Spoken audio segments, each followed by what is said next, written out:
So when high winds hit the material, it kind of sways a little bit, but it doesn't shatter. And the same with earthquake. Welcome to Monday Mornings with Michelle, the new business podcast. Whether you're kicking off your day or kickstarting your business, Michelle is going to kick your ass into next week with the essential fours: strategy, systems, support, and state of mind. Now, welcome to center stage, Michelle Nedelec. Hey there, peeps. I am super glad that you're here with us today. This is Michelle Nedelec. I am your host of the Business Ownership Podcast, and I am here with my most amazing guest, Rolf. Rolf, thank you so much for being here with us today. Yeah, thank you, Michelle, for inviting me. It's a pleasure.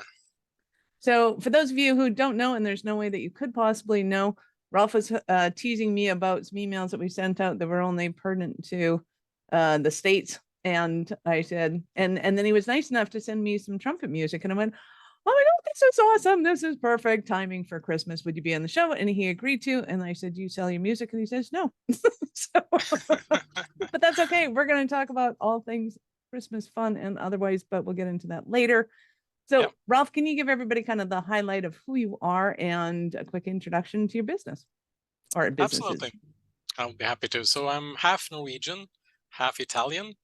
I live in Norway, and this week we have a chilly week. So I'm dreaming of Italy warm summers right now. And what is chilly week this week for you? It's around 15 Fahrenheit, I think, okay. or maybe 5. Wait, it's minus 15 degrees Celsius. There you go. So yep. It's way below freezing point. I can tell you that. So we had snowfall earlier this week, so the whole area is snow white covered. Fun and chilly. So for those who are romantically in love with the winter, Norway is a great location for skiers and bobsleighs and everything like that. But driving around in the regular streets, in the roads, slippery, that's dangerous. Not so much so. Let's stick to the romantic side of Norway and Christmas for now, just because it's easier to get through it. Yeah. So what do you typically do for business or businesses? What's your passion? Well, my passion is sustainability.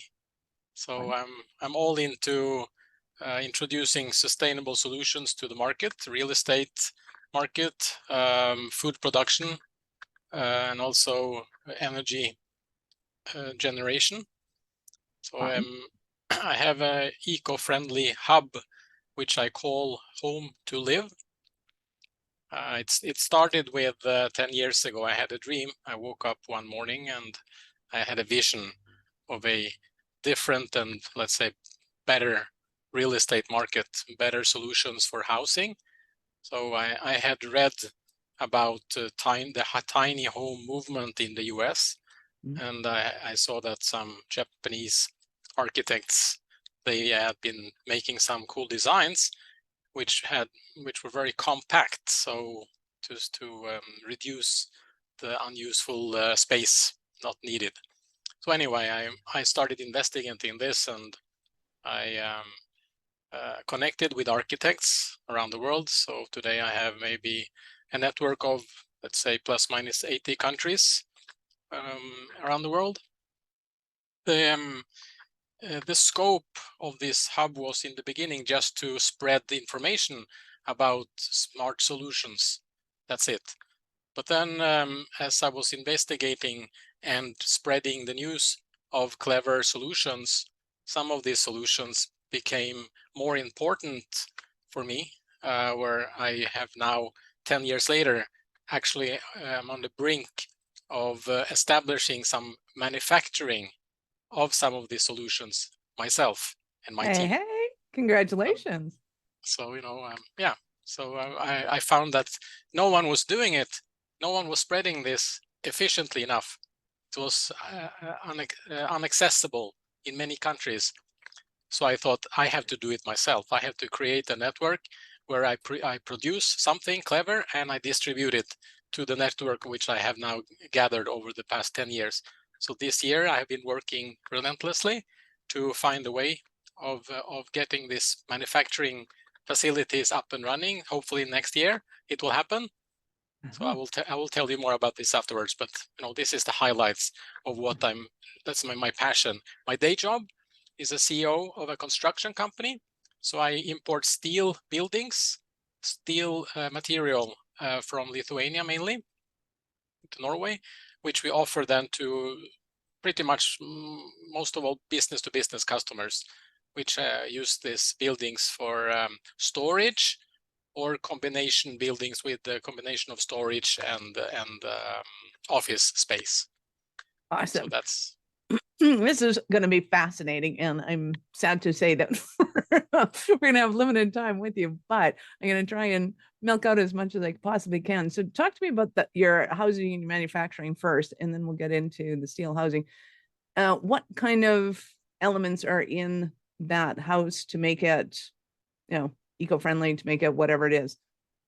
Yeah. Without giving your secret sauce. Absolutely. So if we look at the housing industry in Norway, for decades, it has been mainly wooden constructions, wooden elements, which have been used for housing. I mean, Norway has used wood for hundreds of years, and one should think that it's eco-friendly, but it's not so eco-friendly because it takes around 80 trees to produce a small house, and it takes many years for those trees to grow to full length before they are cut and so in the sawmill and then utilized in the housing industry.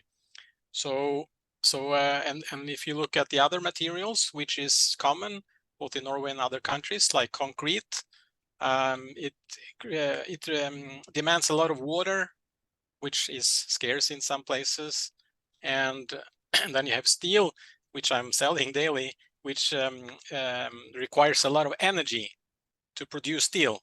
So none of these solutions are really, really eco-friendly. I mean, if we could build with bamboo or straw, maybe it could be, eco-friendly, but they would deteriorate in a split second in the harsh environment in Norway. You would freeze to death, during winter time and melt during summer. So those solutions are not good. So the solution which I stumbled upon is a composite material. A composite where the main ingredient is glass fiber. Glass fiber, like sand. Yeah, glass fiber. Wow. So no, it's actually polyester is the main ingredient in this, and it's the same material which speedboats are being manufactured of glass fiber. I think in the US you say fiberglass, but anyway, in Norway, we say glass fiber, so the opposite. Yeah, speedboats, yachts. Car parts are now being manufactured. The new BMW, I think, consist of 80% composites to make it lightweight and strong. Airplane parts also. So for 10, 20, 30 years, the industry have used fiberglass or glass fiber then in the other industries, but not in the housing. And then you can ask yourself, why not? So my engineer, which I'm collaborating with, he was the one who invented to use this back in 1965. So more than 55 years ago, he found that, hey, when you build a ship or a boat or something which is durable, why not do this for housing as well? So he started investigating this back in the day. He built a church in 1965, the entire facade, and it still stands. And it looks like new today, as if it was built now. Wow. Yeah. Okay, that is surprising to me. One, because I live in Canada, so I kind of have an understanding of how freezing weather and blistering heat can impact, especially polyester, especially the anything that's made of plastic basically turns super brittle usually, and just yeah. So what do you know what's happening with it, that it's has this durability and ability to stand up? Yeah. So first of all, there is absolutely no plastic in it at all. It's only fibers It's polyester fibers and aggregates, stones, and different mixture of things which do not deteriorate when it's mixed together. Okay, so call me silly, but is polyester not a form of plastic? No, it's actually oil, which is distilled in a special way. So it's its own material. It's just simply called polyester, and when it's processed together with these fibers, it becomes glass fiber or fiberglass. So That's then, it. does it become biodegradable at that point, or is it a?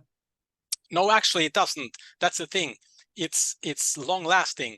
So that's what I'm commenting when I said that he has built 200 buildings, mostly in Norway. Yeah. He built some few in the US also in 1991, 2, 3, 4, and then he came back to Norway again and has built 200 projects, buildings in Norway. Very So cool. none of them have had any need of maintenance since they were built. None. All of them, they look like new, as if they were built now. So this is the uniqueness, that once you build a building, it stands against time, against weather phenomenon. It doesn't rot, does not shrink, doesn't crack. It stands against acids, even salt water. So you can actually physically build in the water and it doesn't deteriorate. That's unique. Wow, it certainly is. And I know the bane of existence to everybody living in, on the beaches is the sea salt deteriorating their houses, right? Absolutely. Yeah, I used to live in Spain for 4.5 years until COVID hit. And during my time there, we lived in a few different homes, which were affected by exactly what you're mentioning. The salt, the moist, it was mold in the structure, and it was almost impossible to keep it out because of the large amount of humidity in the air. Now, if we had built with our solutions there, those houses would have had no mold, no wow. no So problems. Florida is going to be a hotbed for you. Absolutely. Florida would be perfect for this, just because you have the black water in the ground there, and the mixed of the salt, which deteriorates concrete slabs and foundations. And we can build our own foundation in the future. Once we have set up the factory, we can build from the foundation and up, everything with the same material. So the foundation, outside walls, inside walls, the separating floors, and the roof of the same material. It can have different colors, it can have patterns, so it can look like wood, it can look like concrete, like smooth structure. You can have like stones attached to the wall, so you have a stony facade. So you can mix colors. So for a designer, an architect, this is a dream. You can build straight, triangular, or round, even a round building. Wow. So there is no limits. Okay, so we're going to talk about the round because architectural design is huge when it comes to that. What about the durability against, obviously, hurricanes in Florida? That's also perfect because the material is strong at the same time as it's flexible. So when high winds hit the material, it kind of sways a little bit, but it doesn't shatter. And the same with earthquake. I mean, if you build with bricks and blocks and there is an earthquake, everything crumbles. But with the polyester fibers, they are intertwined, so they sway like let's say like a tree. The trees are swaying, so the building would sway, but it doesn't shatter. So it will stand against all kind of weather phenomena. So that's perfect. Well, yeah. So let's move on to the design element, because since the beginning of time, architects have been limited in just the physics of wind and pressure and stresses and all that kind of fun stuff. And being able to have something that's pliable and flexible, I mean, you've just opened the floodgates of design. Yeah, absolutely. We spoke with some designer recently, whom are designing yachts, Italian high-end luxurious yachts. And I told them that, hey, you guys, would you like to cooperate with us and design houses which looks like yachts? You can have curves, slick lines, you know, it can go a bit straight and then suddenly it can swing in one direction. Oh, is this possible? Yes, absolutely, no problem. They were thrilled. So, so I'm discussing, and actually to do this in Florida, we were discussing actually literally to build apartment buildings, for example, where you have the, let's say you have your own boat, and then you drive into the building. So we build in these canals. That was my plan. And then you enter into the building with your speedboat. You take the elevator up. That's fine. Then you have another elevator from the road. Also enter into the home. So if you have a Lamborghini, for example, then you have your elevator for the Lamborghini. You take it up to your 5th, 6th, 10th floor, whatever, and then you park it there. And then you just exit the Lamborghini and you enter into your apartment from the car. Nice. They thought this was really cool. So this is my vision, to make a really, really high-end, super luxurious living area on the water, which never will deteriorate, and it will stand, you know, for hundreds of years with no maintenance. I love that, because obviously there's a concern with parking a Lamborghini on the ground when there's swells coming in and all sorts of fun stuff, because all of these guys are right at the waterfront. Yeah, absolutely. Love it. That is awesome. Yeah. So I have some innovations which I'm working on, which is pretty cool. One of them is a greenhouse which is insulated with soap bubbles. And the cool thing that this is actually a Canadian origin, back from 1979. What? Yeah. The inventor himself, he lives in Canada today. Yeah. And he has been working, you know, his entire life to spread this technology. I found this, stumbled upon this here in Norway in 2012, 13, 14, 15, and thought that, hey, this is a good idea to build a greenhouse at cheap cost, which saves a lot of energy for heating and cooling and saves water, around 90% water. So the structure can be of steel, aluminum, wood, or our composite material. And then it's covered with a cover, which is double cover. So it's an inner cover and an outer cover. And then there's a cavity. And inside that cavity, there is soap bubbles. And the soap bubbles are insulating the interior against heat or cold. So it's working the same function if it's in Dubai or in Norway. It works the same way to keep the heat or cold out. Soap bubbles. And the soap bubbles, they retract when the soap machine is not working. So if there is a normal day, you don't need it, then it's just retracting, and there is no soap bubbles there. Now, if the sun hits and it becomes too hot, boom, the machine starts pumping the soap bubbles again. Or if it's in wintertime in Norway, for example, then it soaps all the time. The thing is that soap is a bit transparent, so it lets the light come through, but not the UV light. So it filtrates the UV lights, leaves it out, but you have enough daylight inside the structure during the hours of the day where there is day, and the plants will grow beautifully inside this closed loop. So that's my plan, to build small communities where you have these greenhouses, then you have these small tiny homes, and people can then live in the tiny homes and work in these greenhouses, and the produce from the greenhouses can be sold either on a farmer's market, or people can subscribe and have delivered fresh fish or vegetables daily or weekly directly to their home, or one can sell to restaurants and or hotels, for example, nearby. Well, that is awesome. So yeah, you can have kind of your protective covering on the outside, and then they have the layers of these kind of 3 layers, I guess, of the bubbles inside. So how did they get the light? Like, how would the light go through that? Yeah, that's the thing. It's a transparent cover. So the whole building is, you can see through it. It's a see-through building. So when you have the soap bubbles, they are also, you know, semi-transparent. So you will have the light come in, but not the UV light from the sun. The sun rays, they filtrate away the UV light. So you have a sun shine, but inside you have light, So the plants, they grow with the photosynthesis naturally. Just when you have the soap bubbles stopping the heat or the cold outside, it requires less energy inside the building to maintain the same temperature day and night, summer and winter, all year around at a very low cost.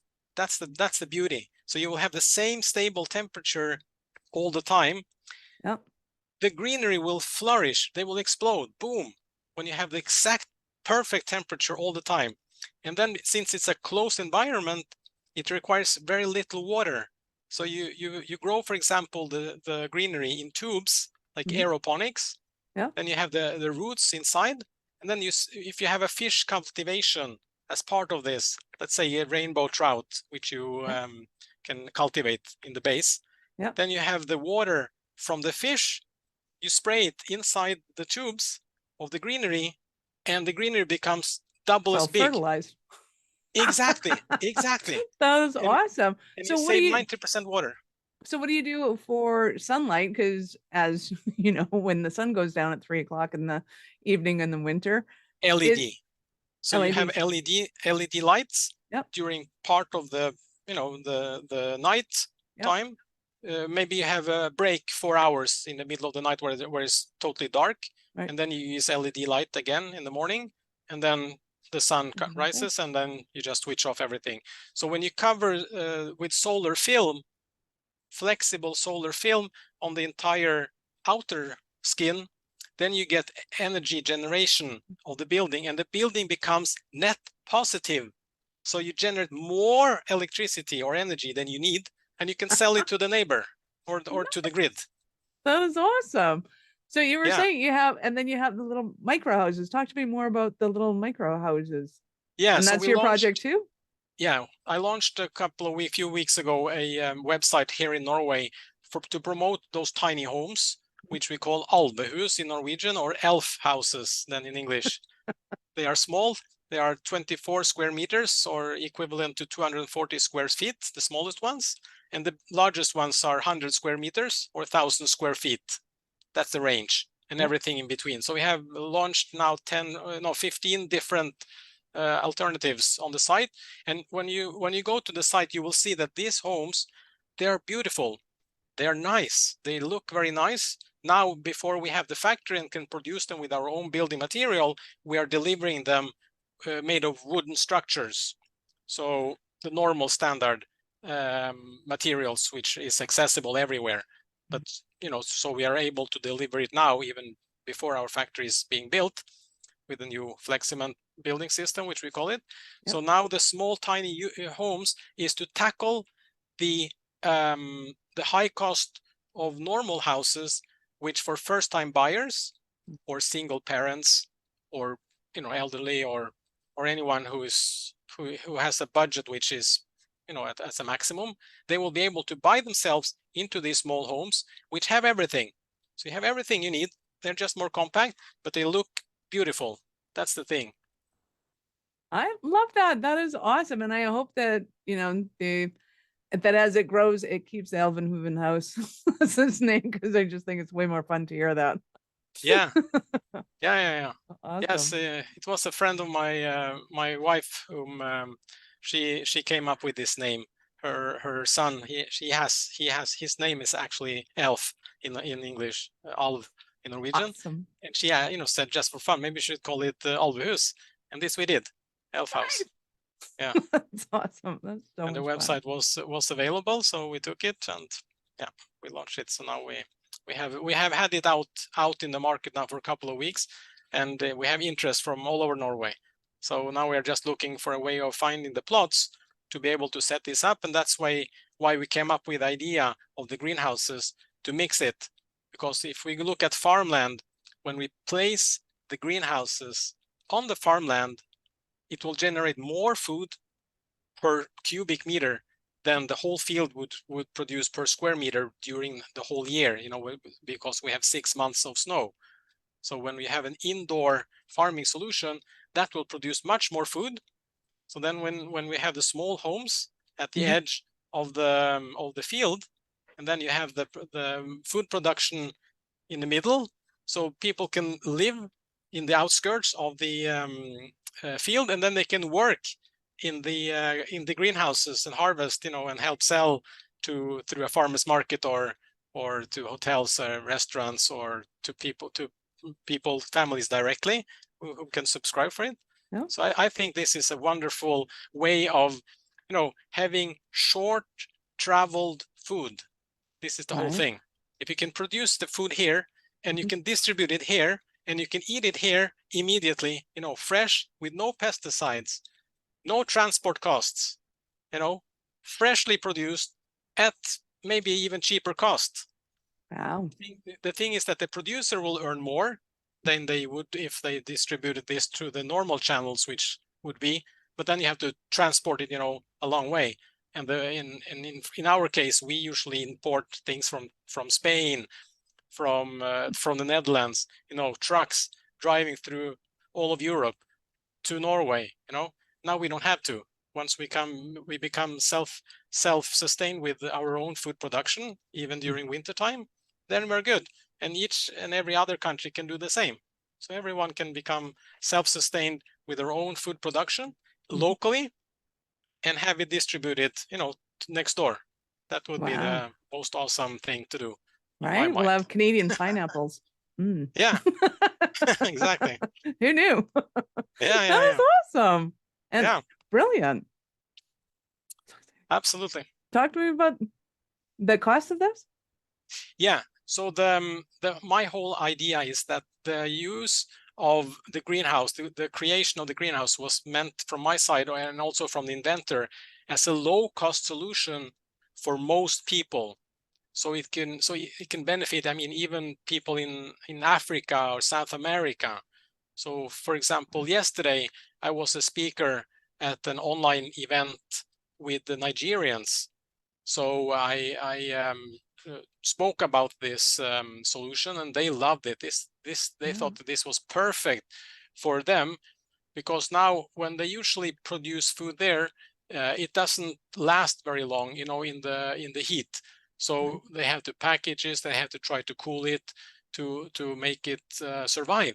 But if you have a just-in-time delivery where you literally pick it, from inside the greenhouse, and you almost eat it instantly, it will not deteriorate. So so you need almost no packaging, Nice. Yeah. Another double bonus offer of that. Nice. I'm all about trying to think outside the box, to try to find solutions which are as cheap as possible, to be able to reach out to as many as possible. That's the whole Home2Live concept. My wife, she calls it the Home2Live movement because of this. Absolutely. Because in reality, it's transformational for everyone. Because to me, it still doesn't make sense to grow lettuce in my house when I can go buy it for $2, because it cost me about $25 to be able to make it in my own house. It doesn't make sense yet for that. But I love the concept of that one day it might, if enough people are thinking about it and enough people are kind of going, well, what if we could? And then it becomes kind of, as you say, your reality. And that's awesome. Exactly. Once you get volumes, the prices drop massively, and then the local produced food will be cheaper than one which is imported from long distance. Nice. Well, I am totally looking forward to having some sort of igloo in my backyard that grows vegetables all year long. Yeah, absolutely. I was super excited this summer when I grew a watermelon. It was about the size of a loony. Yeah. And we don't have a really long growing season here, so it doesn't really work that well. But yeah, this is super exciting. And the way you describe what I'm going to call it vegetable houses, it sounds like they're gorgeous. Like to see the bubbles, and they're just really pretty and aesthetically pleasing, and not a bunch of eyesores. That's awesome. Yeah. You build from nature, and she does her job, right? Well, this is the whole idea with the greenhouses, with the soap bubbles. It's to copy nature, where you have a closed environment, where you have the greenery is protected from the elements by the cover, which is transparent. So you have still light coming through. If you had a closed greenhouse with no windows at all, you can do that too. but that would be more suitable for large industrial scaled solutions, really super big, where you have hundreds of yards of buildings, and then many really high buildings. Then you can have the LED lighting also only, and you can create the atmosphere. But the smaller units are supposed to copy what's happening in nature. So you make use of the light, the sun, and then you just place a little bit of water inside it with the aeroponics. So then you boost the greenery, they explode, and you can have freshly produced food at really low cost once everyone gets access to this whole ecosystem. So completely left turn. How did you get into trumpet playing? So when I was 7 years old, my mom said, you are going to play the trumpet. And I said, no, I'm not interested in playing any trumpet. None of my friends are playing. And she said, come on, I will have you sign up for private lessons. So it will be only you and the tutor, and no one will see you. So I said, are you sure? She said, yes, she promised. No one would see me. Okay, so I said, so the first grade and second grade, I played alone, just me and the tutor. Then coming to third grade, we moved to another location, and there they didn't have a private tutor. But then I was confident enough to join a band, a marching band. So that was the first time I actually had a uniform. It was like mustard color. It was not really cool colors now when I'm thinking of it now, but we were looking pretty sharp, with the whole team, 15, 20 young kids playing different instruments and marching in the streets on National Day. So that was really fun. So I did this third, fourth, fifth, sixth grade. Then I moved to Bahrain, and I enrolled in an American school. So there I continued to play. They didn't have any marching bands there, but we had music every week or several times a week, a couple of times a week, and I played the trumpet then as part of the curriculum in the music class for 1.5 years. Then I moved back to Norway and I continued. Then I joined another marching band, and we played for a couple of years. Now, at the time when I was about to enter into high school, it was not considered cool to play in a marching band any longer. So I was pivoting to slalom. I had actually been a slalom skier since I was 7 years also. So I had been doing two things: slalom skiing and trumpet playing. But then, growing up, I felt a bit ridiculous. So I quit playing. I didn't play for 20 years, nothing, zero. And then 20 years later, I missed it. And by chance, some adults asked me, hey, would you like to join us and form a adult group? We are going to play. It's many of us who haven't played for many years, and we are going to form a small, simple group, which I did, luckily. And then 2, 3, 4, 5 years later, I had been getting back in the game. I played every week. And since then, I have been a bit on and off. But now, from this year, I'm playing every week. So it's I love music, and to be able to express, play things I like and enjoy, it's really fun.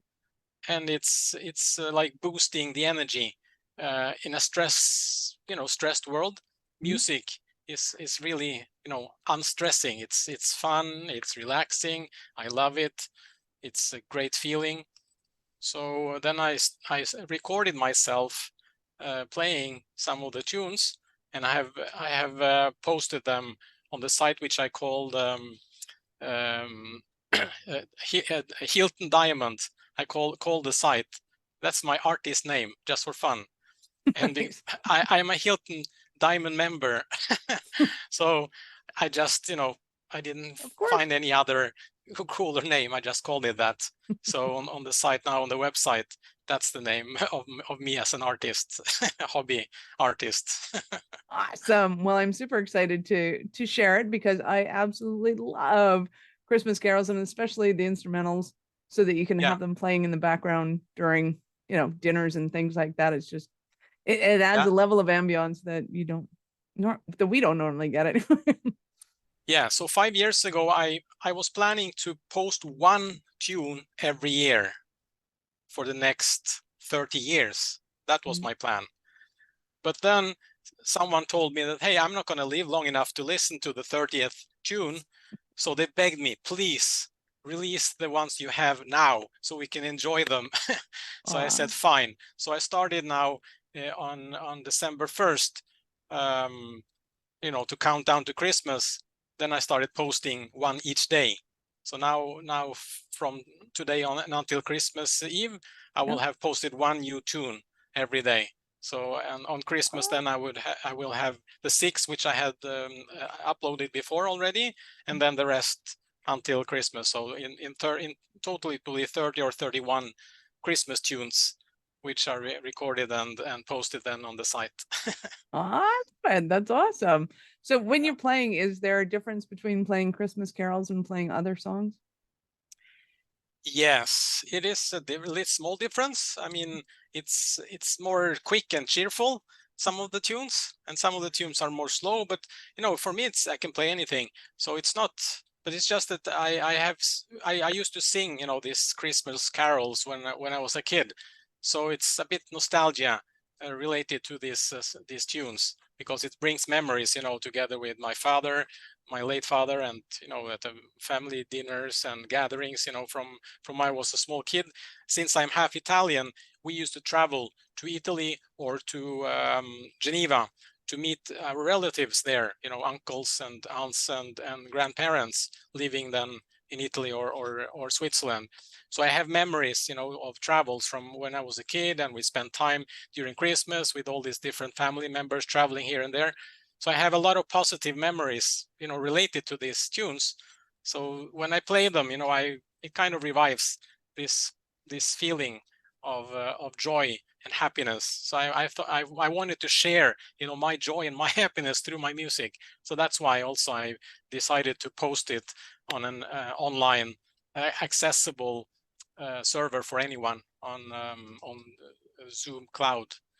Well, I love it. Is there any particular song that is your favorite? Actually, it's not the Christmas tunes, which is my favorite. It's a Careless Whisper of late George Michael. That's my really, I love it when I play it. It's wonderful. But from the Christmas tunes, many. I don't know. I have several which I like. I like the jazzy ones, which are, for example, I have to remember now the Christmas tune called, for example, Jingle Bell Rock. I find cool. This I haven't posted yet. I will post it, I think, beginning of next week. Nice. Santa Claus is Coming to Town is really cool. And then I have the Swedish one, which is called Oh Holy Night in English, O Helga Natt in Swedish. That's really cool. That's a typical Swedish. I'm from Norway, but this we used to watch Swedish television always when we were kids. And this O Helga Natt I remember, and it's it's more like an opera kind of tune, so it's really grand. This I love. Then you have the Rudolph the red-nosed reindeer goes quickly and fast. That's fun. And I Saw Mommy Kissing Santa Claus. That's cool also. And then you have the Disney one, When You Wish Upon a Star. My wife, she loves that one. She thinks this is really cool. And yes, several others. Nice. So are there any Norwegian Christmas traditions that you particularly love and want to share with us? I think it's the same as everywhere, since we have been being both in Norway and Italy and Switzerland. We see that it's pretty much the same. It's about being with family, friends, enjoying the holidays, eating well, sharing, exchanging gifts. I mean, it's the magic, of the season. For us Norwegians, this is the time of year where we lit, the Christmas tree. I mean, it's pretty dark out. It starts maybe at 3:30 p.m. It starts to get dark. This is in our area close to Oslo. Up in the north, they don't have sun at all. Zero. And that's why we light dark. our trees on fire. Exactly. So it's a way of shortening the dark, months. That's it. So December is to quickly pass December, and then it's January, February, and then it starts to get a bit warmer and nicer again in April and May. Nice. Is there any particular Christmas food that you're fond of, especially if they're Norwegian? Oh, the Norwegian Christmas food is pork. It's pork ribs, pork ribs with this skin, which is cut in pieces, and then it's being fried in the oven for several hours, and from the pig, basically, it becomes all crispy, almost like bacon when you do it right. So I have found a way when I turn it upside down first with some water, so it absorbs a bit water, and then when I turn it the other way again, then I fry it for a few hours, and then I put it on grill the last maybe 20 minutes, and then it starts popping the surface, so it becomes really nice and crispy. So this is the typical, together with sausages and meatballs and potatoes, either fried potatoes, which I like, or with in the oven baked. So different types of potatoes and sauce. So usually we sit in hours and hours to eat and eat and eat. So I think Christmas is the one day of the year where I'm always so full, so I can't manage almost to open, Christmas presents. But, That's awesome. You're making us all hungry now. Yeah. Awesome. I know our listeners are going to want more from you. We will have your links to your trumpet music, which is fabulous. How did they get a hold of you regarding your housing projects if they're interested? Right. So our concept, Home2Live, it's the website, Home2Live. So it's a home and then the number 2, live.com, Home2Live. Yeah, that's it. And then there is a email address there, or a message part where one can just connect with me. So anyone which is eco-friendly, enthusiastic, let me just take the opportunity to say this. Anyone, architects or companies or private persons who are eco-friendly, enthusiastic, please do connect with us, because our plan is to roll this worldwide to all the countries eventually, and we will need all the assistance, all the help we can get from anyone who is eco-friendly, enthusiastic, to spread this quickly and efficiently, one country after the other. Nice. I love it. Well, it's been super exciting being here with you at the beginning, because one day, I'll be going, hey, I interviewed him. Yeah. That's awesome. Awesome. Yeah. And Rolf, if you don't mind, I get to ask you, at what point in life did you know that you're a special kind of crazy enough to think that you could become an entrepreneur? I started about 25 years ago. I had my education in the Army.